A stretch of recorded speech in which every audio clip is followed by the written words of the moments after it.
Hi everyone, it's Karen Johnson, your Life Elevation Coach. Let's get elevated. Okay, I'm really excited. This is part 3 of my 3-part video series where we've talked about living your life on purpose and finding your passion.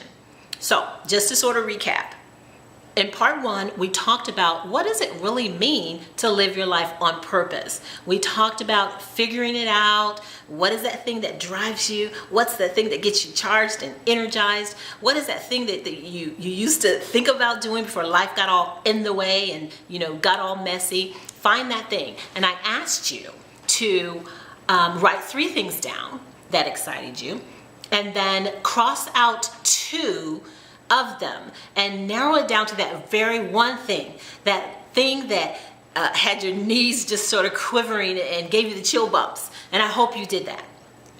In part 2, we talked about what are some of those things in your paradigm, what are those limiting beliefs, that are in your paradigm that are causing you to not live on purpose. What are those things that are limiting you from living your limitless life?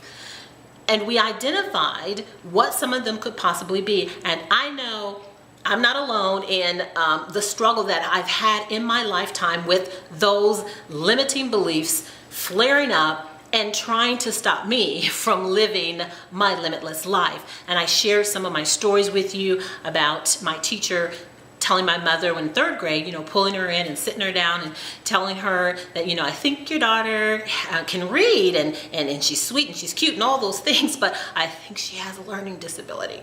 And I talked about, had I held on to that limiting belief, it would have prevented me from living the life I love today, from getting the degrees that I have today. Had I held on to those, I would never have pursued higher academics.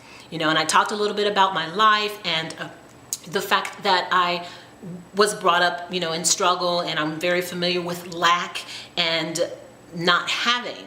And then that was my paradigm. That was my belief. Enough is enough, good enough is good enough. Struggle and lack and all those things were just who I was going to be. And I had gotten really comfortable in struggle and in not having. And I wanted to make sure that you all understood that all you have to do, it's really simple.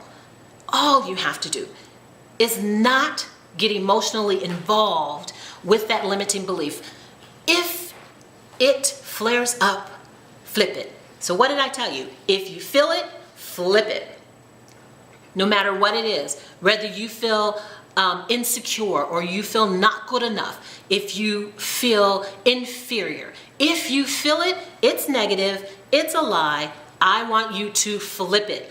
I am amazing. I am powerful. I was created to do amazing things. I should live in abundance. I will absolutely have someone who loves me and honors me and respects me and will be there with me through this journey of life. I want you, whether you believe it or not, to flip it whenever you feel it.